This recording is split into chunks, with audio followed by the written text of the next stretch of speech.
Vivre en campagne au Mali est un choix qui est considéré comme dégradant.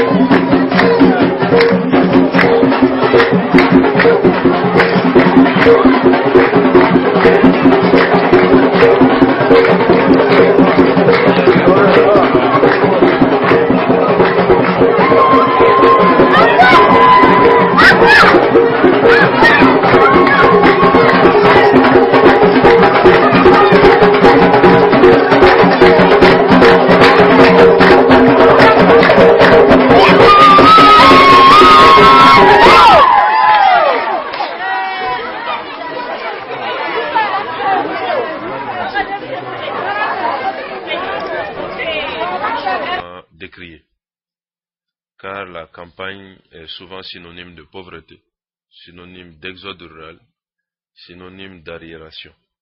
Nous allons faire de nos campagnes l'essentiel et les racines du Mali. Les campagnes produisent, les campagnes créent de la richesse.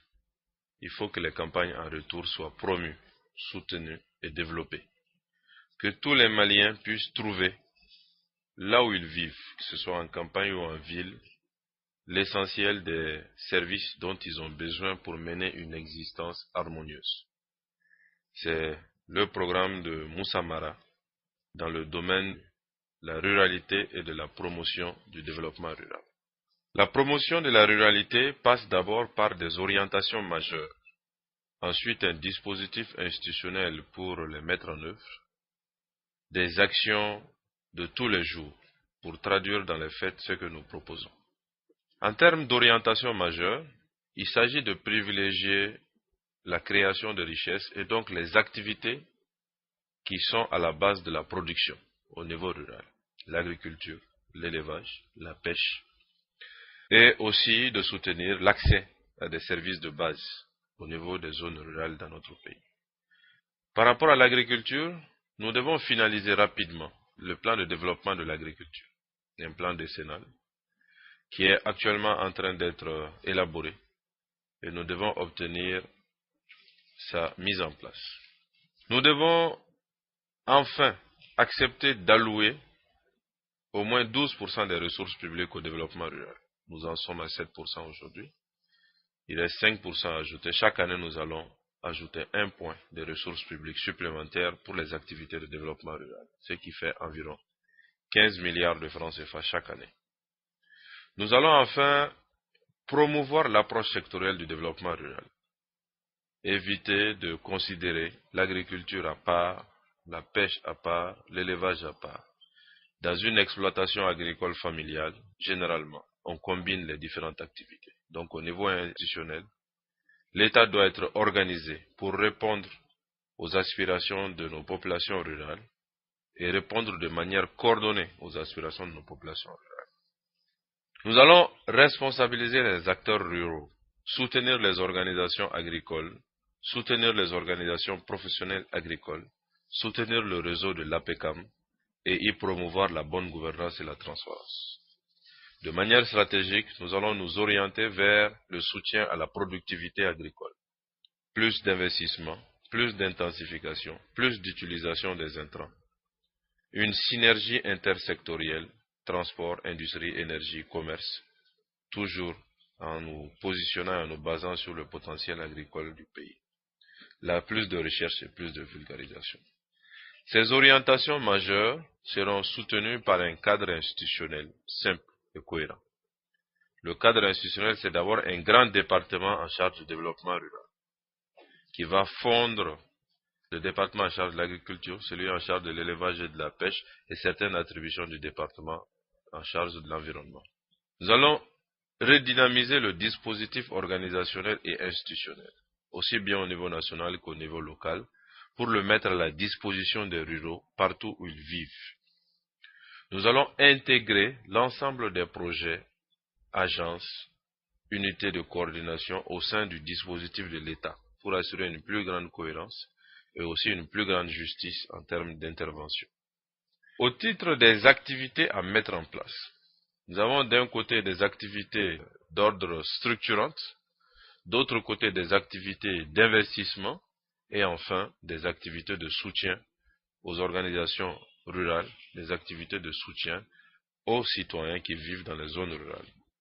D'abord, la résolution définitive de la problématique foncière d'ici 2013, en légiférant globalement pour faire diminuer les pressions sur les terres, les conflits interethniques, les conflits interprofessionnels, en nous orientant vers le système de la propriété privée, en nous orientant aussi vers la prise en compte du système traditionnel d'allocation du foncier. Il faut que nous professionnalisions la gestion foncière dans nos zones rurales et que nous fassions en sorte que cette gestion foncière soutienne l'entrepreneuriat agricole que nous appelons. Cet entrepreneuriat, il faut l'encourager, vulgariser les cas de succès, identifier les cas d'innovation dans la sous-région, impliquer les collectivités territoriales à travers leurs plans de développement socio-économique et culturel. Au niveau structurel, il faut soutenir la journée nationale paysanne qui constitue une bonne occasion d'identifier les bonnes pratiques, d'identifier les exploitants agricoles innovants et de promouvoir ce domaine. Il nous faut mettre en place et vulgariser, mettre en œuvre de manière systématique une véritable stratégie nationale de retenue d'eau de surface dans toutes les zones à forte pluviométrie, pour que cette ressource soit disponible le plus longtemps possible dans l'année et permettre donc des cultures de contre-saison, facilite l'élevage et la pêche. À titre d'exemple, comme au Burkina Faso, tout contrat de piste rurale contiendra des clauses liées à l'aménagement de retenues d'eau dans tous les villages traversés par le chantier. Stimuler la production locale d'engrais chimiques et compléter par la production d'engrais organiques, notamment en faisant en sorte que dans chaque exploitation rurale, il y ait un compost.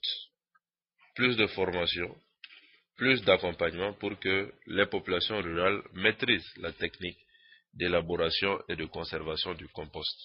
Qu'on intensifie les cultures, qu'on développe les cultures de rente, mais qu'on ne se focalise pas uniquement sur le coton. Nous avons l'arachide qui rapporte même plus au kilo que le coton. Donc il faut promouvoir la multiplication des cultures de rente qui amènent des revenus monétaires dans nos familles rurales et qui permettent de lutter contre la pauvreté. Nous allons mettre en place une relation de proximité entre les services de recherche et de vulgarisation et le milieu paysan pour accompagner les acteurs dans le développement de leur initiative et de leur exploitation. En termes d'investissement, la maîtrise de l'eau est un cible et est un objectif stratégique. Il nous faut soutenir l'initiative régionale que nous comptons lancer pour réaliser 1 million d'hectares dans la zone de l'Office du Niger, avec les autres pays et avec un système de financement innovant. L'État malien doit faire un effort en la matière à travers les 200 milliards de francs CFA alloués aux investissements chaque année et qui seront consacrés en grande partie à la réalisation d'environ 50 à 70 000 hectares de parcelles aménagées pour maîtriser l'eau davantage et accroître donc le potentiel productif du pays. Nous allons encourager la production piscicole dans les zones à forte potentialité en ressources d'eau. L'expérience de la 3e région avec l'appui de la coopération belge pour le développement de la pisciculture en eau de surface sera identifiée et dupliquée ailleurs si ces résultats étaient concluants. Nous allons développer les infrastructures rurales de production, barrages, digues, diguettes, centres de soins, centres de formation, pour mettre à la disposition des ruraux des services de base nécessaires à leur activité économique, mais aussi à leur vie de tous les jours. Nous allons nous investir dans la modernisation des outils et des équipements agricoles. Les tracteurs, oui, mais aussi et surtout les équipements de moindre ampleur, les bœufs de trait, les charrues, les multiculteurs, pour intensifier davantage la production agricole dans notre pays sous tous les plans. L'aménagement et la protection des aires de pâturage et de passage dans les communes, pour limiter les conflits, mais aussi donner l'occasion aux éleveurs de pouvoir vivre mieux de leur activité et de manière plus tranquille, en évitant les conflits. Améliorer l'accès à l'eau potable dans les zones rurales. Aujourd'hui, nous en sommes à 65%, nous comptons passer à 100% d'ici la fin du mandat. Raccorder les centres ruraux au réseau classé du pays, par type de commune, par type de centre. Au titre des actions de soutien, le soutien à toutes les filières agricoles et l'encouragement des acteurs à s'intégrer au sein de filières. La filière a la chance de pouvoir renforcer les capacités du pays en termes d'indépendance, mais en termes aussi de structuration, et donc de permettre aux acteurs ruraux de vivre mieux dans des conditions sécurisantes en termes de revenus et en termes d'accès à certaines technologies professionnelles. La filière agricole, la filière fruits et légumes, halieutique, par rapport aux poissons, la filière bétail-viande, qui sont déjà bien organisées, seront toutes soutenues pour que les uns et les autres puissent vivre mieux de leurs produits. Nous allons soutenir le réseau professionnel des chambres d'agriculture. Mieux les structurer, mieux les organiser, mieux les responsabiliser, pour que ces réseaux puissent aussi être des occasions d'accompagnement, d'encadrement, de formation et de renforcement des acteurs du développement rural. Nous allons y promouvoir la bonne gouvernance. Nous allons accompagner un minimum de services, d'équipements et d'infrastructures à la disposition des ruraux. Santé, éducation, collecte d'épargne, pour les intégrer de plus en plus dans le circuit formel et faciliter l'existence dans les zones rurales. Nous allons soutenir la formation initiale, la formation continue, formation initiale orientée sur les potentiels productifs de nos zones. Et donc faire en sorte que les zones rurales définitivement entrent dans une ère de modernité, de progrès, de justice aussi, et qu'elles servent de fondement au développement de notre pays et de fondement stable et durable au développement de notre pays.